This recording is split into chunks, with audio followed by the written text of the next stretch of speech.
کہ مدینے سے جب آپ نکلے ہیں تو کسی جنگ کا کسی کو خیال، کسی کے حاشیہ خیال میں بھی نہیں تھا۔ پیش نظر تھا اس قافلے کا راستہ روکنا کہ جو آ رہا تھا شام سے واپس ابو سفیان کی سرکردگی میں، جو جب جا رہا تھا تو حضور نے تعاقب کیا تھا لیکن وہ بچ کر نکل گیا تھا۔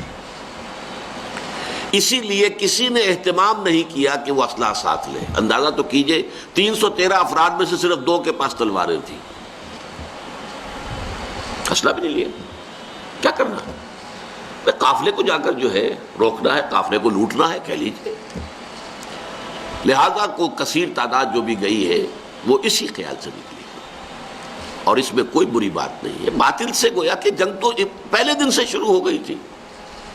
جیسے ہی حضور نے کہا لا الہ الا اللہ، آپ کے اوپر تشدد شروع ہو گیا، بات ختم ہو گئی۔ تصادم تو ہے، صرف یہ ہے کہ پہلے وہ تصادم ذہنی اور فکری سطح پر تھا صرف، یا وقت یک طرفہ تشدد تھا اس میں کہ مسلمانوں کو اجازت نہیں تھی جوابی کارروائی کرنے کی۔ اب یہ تصادم 2 طرفہ ہے، اینٹ کا جواب پتھر سے دینے کا موقع آ گیا، مرحلہ آ گیا۔ اور اس انقلاب کی تکمیل کے لیے انگریزی میں ایک لفظ آتا ہے پش، ایک تو PUSH پش، کسی چیز کو دھکا دینا، ایک ہے PUTCH۔ یہ پش جو ہے یہ ہے کسی بھی مہم میں پھر آخری حلہ بولنا۔ تو یہ پش جو ہے انقلابی جد و جہد کا فائنل پش جو ہے وہ ہے یہ آرم کانفلکٹ، اور اس کا بھی آغاز اس ایکٹیو ریزسٹنس کے نتیجے میں جو حضور نے 1 سال تک جاری رکھا، اس کے نتیجے میں یہ 1000 کی فوج نکلی۔ حضور جب اپنے 313 ساتھیوں کو لے کر تقریباً درمیان میں تھے مدینے اور بدر کے، وہاں حضور کو وحی کے ذریعے سے اللہ نے اطلاع دے دی کہ مکے سے ایک لشکر بھی چل چکا ہے، بڑا طاقتور لشکر، اور ساتھ ہی اے محمد صلی اللہ علیہ وسلم ہمارا وعدہ ہے کہ ایک تو وہ جو اوپر سے قافلہ آ رہا ہے شمال سے، اور ایک جو جنوب سے آ رہا ہے لشکر، ان 2 میں سے ایک پر ہم ضرور مسلمانوں کو فتح دے دیں گے۔ یہ وحی جب حضور پر آ گئی اور آپ کو اطلاع مل گئی کہ مکے سے تو قریش کا ایک فوج نکل آئی ہے، مسلح، کیل کانٹے سے لیس، پوری تیاریوں کے ساتھ، اب آپ نے ایک مجلس مشاورت منعقد کی اور آپ نے مسلمانوں کے سامنے یہ مسئلہ رکھ دیا کہ دیکھو ہم نکلے تھے اس کام کے لیے، لیکن اب صورت اللہ تعالیٰ کی طرف سے یہ پیش آ گئی ہے، وہ قافلہ بھی آ رہا ہے اور ادھر سے لشکر بھی آ رہا ہے، اور اللہ کا وعدہ ہے ان میں سے ایک پر لازماً اللہ ہمیں فتح عطا کر دے گا۔ تو بتاؤ کہ ہم کدھر چلیں، لشکر کی طرف چلیں یا قافلے کا پیچھا کریں؟ اس کو آپ جدید اصطلاح میں یہ کہہ سکتے ہیں کہ یہ اپنے ساتھیوں کے مورال کو ریڈ کرنے کی حضور کی طرف سے ایک کوشش تھی، پتہ چلے ساتھیوں کا مورال کیا ہے، کیا عالم ہے، ان کا حوصلہ کیا ہے، ان کے جذبات کیا ہیں، ان کی امنگیں کیا ہیں۔ آیا وہ ڈر جاتے ہیں یہ سن کر کے لشکر آ رہا ہے، قریش کا لشکر؟ قریش کا تو یوں سمجھیے کہ اس کا لفظ ہی ایک دہشت پیدا کرنے والا تھا عرب کے اندر۔ قریش، ان کا لشکر اور تیاری کے ساتھ پوری طریقے سے کیل کانٹے سے لیس، یا یہ ہے کہ ان کے اندر اس کیفیت سے اور استقامت پیدا ہوتی ہے کہ ٹھیک ہے اب وقت آیا، اب وقت شہادت آیا ہے، اب وقت آیا ہے کہ ہم اپنا جو مقصود و مطلوب ہے، شہادت ہے مطلوب و مقصود مومن، نہ مال غنیمت نہ کشور کشائی۔ تو حضور نے جب یہ مشورے کے لیے بات رکھی، یہ بات بڑی اہم ہے، بڑی پیارا واقعہ ہے یہ سیرت کا۔ مہاجرین میں سے کئی افراد نے کھڑے ہو کر تقریریں کی بڑی جوشیلی، حضور جو حکم آپ کا ہو آپ بسم اللہ کریں، ہم تیار ہیں، ہر شے کے لیے تیار ہیں، فیصلہ آپ کو کرنا۔ حضرت ابو بکر نے تقریر کی رضی اللہ تعالی عنہ، لیکن حضور نے کوئی خاص اہمیت نہیں دی۔ حضرت عمر نے تقریر کی، اب بھی حضور نے کوئی خاص اہمیت نہیں دی، فرمایا بھائی دو مشورہ دو، آپ لوگ مشورہ دیجئے۔ پھر حضرت مقداد ابن الاسود نے جو تقریر کی ہے وہ بڑی پیاری ہے کہ حضور ہم موسیٰ کے ساتھی نہیں ہیں کہ جنہوں نے جنگ کے وقت کہہ دیا تھا کہ فَاذْهَبْ أَنْتَ وَرَبُّكَ فَقَاتِلَا إِنَّا هَاهُنَا قَاعِدُونَ، جاؤ موسیٰ تم اور تمہارا رب جا کر جنگ کرو، ہم تو یہیں بیٹھے، ہم جنگ نہیں کریں گے۔ ہم موسیٰ کے ساتھی نہیں ہیں، ہم محمد کے صحابی ہیں صلی اللہ علیہ وسلم۔ خدا کی قسم آپ بسم اللہ کریں. جو بھی قدم آپ اٹھائیں گے انشاءاللہ اللہ تعالی ہمارے ذریعے سے آپ کو آنکھوں کی ٹھنڈک عطا کرے گا. حضور ان کی بات کو بھی کوئی خاص اہمیت نہیں دے رہے. پھر فرما رہے ہیں اشیرونی، مجھے مشورہ دو بھائی. اب یہ بات جو ہے انصار کی سمجھ میں آ گئی کہ حضور کا روح سخن ہماری جانب ہے، کیونکہ انصار سے جو معاہدہ ہوا تھا بیعت عقبہ ثانیہ میں وہ یہ تھا کہ اگر مدینے پر حملہ ہوگا تو ہم آپ کی حفاظت کریں گے اپنے اہل و عیال کی طرح. ابھی مدینے پر حملہ نہیں ہوا تھا بلکہ حضور آگے بڑھ کر نکل آئے ہیں مدینے سے اور جنگ مدینے سے باہر ہو رہی ہے. تو گویا کہ اسٹرکٹ سینس میں انصار پابند نہیں تھے اپنے اس معاہدے کی روح سے کہ حضور کا ساتھ دیں. اور ظاہر بات ہے کہ اب جو سچویشن پیش آ گئی تھی صرف مہاجرین کی نفری کافی نہیں تھی. 80-85 مہاجرین تھے، باقی سب کے سب تو انصار تھے، ان میں 313 وہ کفایت نہیں کرتے تھے اس سچویشن جو اس وقت پیش آ گئی ہے. لہذا حضور بار بار کہہ رہے ہیں تو سمجھ گئے. حضرت سعد بن عبادہ کھڑے ہوئے رضی اللہ تعالی عنہ، بڑی پیاری تقریر ہے ان کی یہ. کأنک تعنینا یا رسول اللہ، اے اللہ کے رسول شاید آپ کا روح سخن ہماری جانب ہے. فإنا آمنا بک وصدقناک، تو ہم تو آپ پر ایمان لا چکے ہیں. وہ بیعت عقبہ والی بات کو آپ بھول جائیے. جب اب ایمان لے آئے، اپنے آپ کو اللہ کا رسول اور نبی مانا ہے، تو ہمارے لیے آپشن کون سا ہے؟ We don't have any option. خدا کی قسم اگر آپ اپنی سواری سمندر میں ڈال دیں گے ہم سب کے سب آپ کے پیچھے سمندر میں اتر جائیں گے. اور خدا کی قسم اگر آپ ہمیں حکم دیں گے تم برق الغماد تک پہنچ جائیں گے، یمن کا ایک شہر، اور اپنی جو سواریاں ہیں یہ اونٹ اور اونٹنیاں انہیں اس طویل سفر کی وجہ سے لاغر کر دیں گے، لیکن آپ جہاں حکم دیں گے آپ بسم اللہ کیجئے.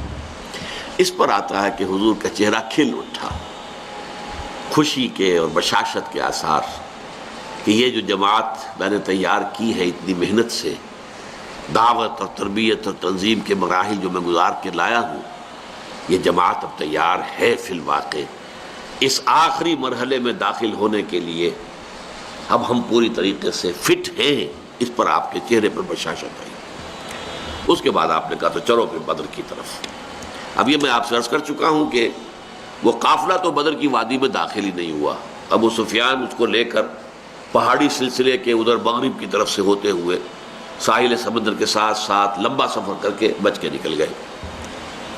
اور یہ جب جو لشکر آ گیا قریش کا، اور جب پڑاؤ ہے، صرف میں اس کے بھی 2 واقعات آپ کو سنا دوں کہ جب پڑاؤ پڑا ہوا ہے تو وہاں اطلاع پہنچ گئی کہ قافلہ تو بچ کر نکل گیا.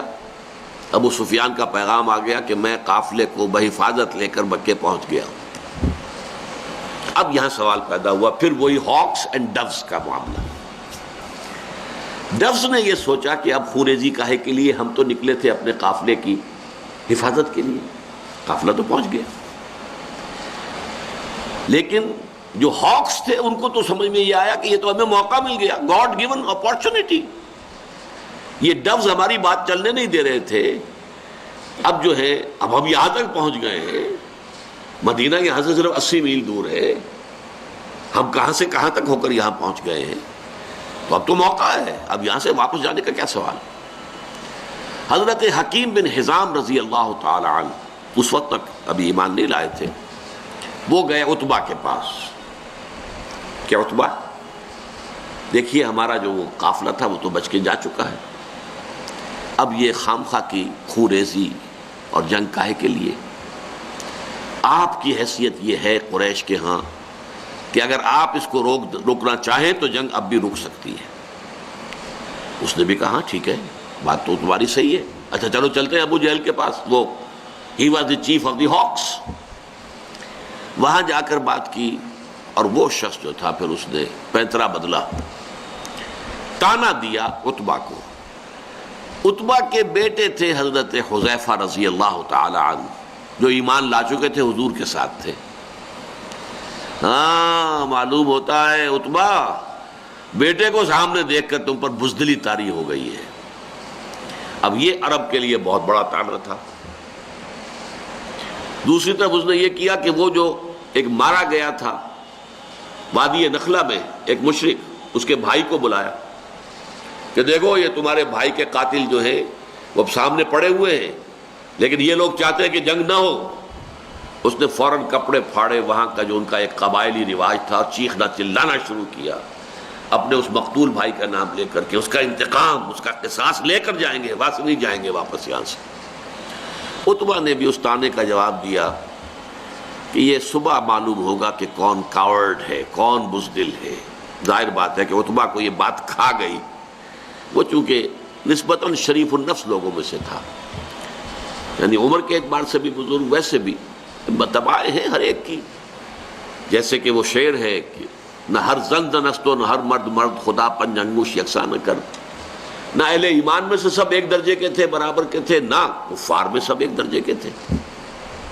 کافروں میں انتہائی سخت معاند بھی تھے، اور کافروں میں وہ شخص بھی تھا جنہوں نے حضور کو پناہ دی تھی جبکہ آپ طائف سے آئے ہیں مایوس لوٹ کر، وہ بھی کافر ہی تھا، مشرک تھا۔ اور ظاہر بات ہے کہ ابو طالب بھی تو کفر ہی کی حالت میں دنیا سے گئے ہیں، لیکن حضور کی مدد کرتے رہے، آپ کو سہارا دیتے رہے۔ تو ہر طرح کے لوگ ہوتے ہیں، تو عتبہ در حقیقت ان میں سے شریف النفس لوگوں میں سے تھا، لیکن شریف آدمی کو پھر یہ طعنہ بھی کھا جاتا ہے بری طرح۔ تو اس نے کہا اچھا یہ تو کل صبح پھر فیصلہ ہوگا کہ بزدل کون ہے۔ نتیجہ یہ ہوا ہے کہ پھر اگلے دن سب سے پہلے عتبہ میدان میں آیا۔ یہ اس طعنے کا نتیجہ، اپنے بھائی شیبہ بن ربیعہ کو بھی ساتھ لیا، اپنے بیٹے ولید بن عتبہ، حضرت حذیفہ کا چھوٹا بھائی۔ اب بڑا بھائی حضور کے ساتھ ہے، چھوٹا بھائی یہاں مقابلے میں آیا۔ یہ نکلے جیسے کہ پرانے زمانے میں رواج تھا، مبارزت، چیلنج کیا، آئے کوئی ہمارے مقابلے میں۔ ادھر سے 3 انصاری صحابی نکلے، انہوں نے پوچھا کون ہیں آپ لوگ، ڈسکلوز یور آئیڈینٹی۔ انہوں نے بتایا ہم انصار میں سے ہیں۔ کہ نہیں تم سے ہم جنگ کرنے آئے ہی نہیں ہیں، ہماری شان سے فروتر ہے کہ ہم یہ کاشتکاروں سے جنگ کریں۔ طعنہ دیا کہ مدینے کے لوگ تو کاشتکار لوگ ہیں، ہمارے مد مقابل بھیجو محمد صلی اللہ علیہ وسلم جو ہمارے قابلے کے ہو۔ حضور نے ان تینوں کو اشارہ کیا واپس آ جاؤ۔ اب حضرت حذیفہ نکلنے لگے باپ کے مقابلے کے لیے، حضور نے روک دیا۔ حضور کی شفقت و رحمت نے اسے گوارا نہ کیا کہ باپ بیٹے کے مقابلے میں آئے اور بیٹا باپ کے مقابلے میں آئے۔ لیکن پھر بہرحال 3 نکلے، حضرت حمزہ عتبہ کے مد مقابل، حضرت علی اور حضرت حارثہ ابن عبد المطلب۔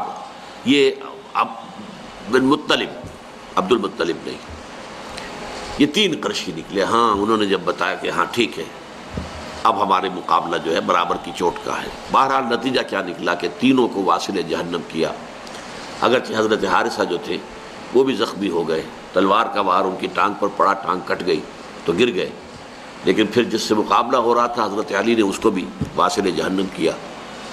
یہ جو ہیں جو زخمی ہو گئے تھے یہ واپس جاتے ہوئے جبکہ بدر سے جا رہے تھے حضور فتح مند ہو کر مدینے کی طرف، تو درمیان میں ان کا انتقال ہو گیا۔ تو ان کے سمیت 14 صحابہ جو ہیں شہید ہوئے، جبکہ 70 قرشی کھیت رہے، واصل جہنم ہوئے۔ اور ان 14 میں سے کوئی بھی نمایاں شخص نہیں تھا بہت بڑا، اور وہ سارے کے سارے چوٹی کے لوگ تھے، تمام سرداران قریش، اور 70 کو قیدی بنا لیا۔ تو یہ گویا کہ اللہ تعالیٰ نے پھر اس کو سورہ انفال میں یوم الفرقان قرار دیا، یعنی ابو جہل کی بات کو الٹ کر کہ جو اس نے کہا تھا یہ یوم الفرقان ہوگا، واقعی یہ یوم الفرقان ثابت ہو گیا۔ اللہ کی مدد آئی، فرشتے بھی آئے، اس کی تفاصیر میں نہیں جا رہا، وہ آپ کتابوں میں پڑھ لیں گے۔ میں صرف اس کو واضح کرنا چاہتا تھا کہ غزوہ بدر کے بارے میں یہ خیال کہ یہ صرف ڈیفنس کے لیے تھا، یہ بات جو ہے ذہنوں سے نکال دیجئے۔ اس پروسیس آف ریولوشن کے حوالے سے یہ اصل میں ایکٹیو ریزسٹنس کا منطقی نتیجہ، آرم کانفلکٹ، اور اس ایکٹیو ریزسٹنس کو انیشیٹ کیا ہے محمد الرسول اللہ صلی اللہ علیہ وسلم نے۔ ابتدا آپ کی طرف سے ہوئی ہے آپ نے چھاپا مار دستے بھیجنے شروع کیے، آپ نے ان کا اکنامک بلاکیٹ کیا، آپ نے ان کی پولیٹیکل آئسولیشن کی شکل اختیار کی، جس کے نتیجے میں اس کو تعبیر کیا کرتا ہوں کہ سانپ بل میں سے نکل آیا۔ سانپ کو مارنا ہو تو کیا کریں گے؟ تو بل میں گھسا ہوا ہے، تو آپ کو معلوم ہے نا، کوئی بین وین بجاتے ہیں کچھ تاکہ وہ کوئی باہر نکل آئے۔ اب پتہ نہیں وہ بین سے کچھ واقعی کوئی اثر ہوتا ہے یا نہیں ہوتا ہے، لیکن جو عام میں تو آپ کو سمجھانے کے لیے کہہ رہا ہوں۔ یہ قریش بیٹھے ہوئے تھے مکے میں، اور مکہ حرم ہے، وہاں خوریزی، اگر اللہ کا عذاب آتا کسی اس طرح کا جیسے کہ اس سے پہلی قوموں میں آ چکا تھا تو مکے پر آتا، معاذ اللہ ثم معاذ اللہ ثم معاذ اللہ۔ خوریزی ان کی وہاں ہوتی نہیں۔ اس سانپ کو تو نکالنا تھا، اس سانپ کو نکالنے کے لیے محمد الرسول اللہ صلی اللہ علیہ وسلم نے جو اقدام کیا، جو ایکٹیو ریزسٹنس کا جو پروسیس شروع کیا، اس کے نتیجے میں وہ 1000 کا لشکر نکل کر جو آیا ہے، وہ گویا کہ سانپ جو ہے وہ اپنے بل سے باہر آ گیا اور میدان بدر میں اس کا سر کچلا گیا۔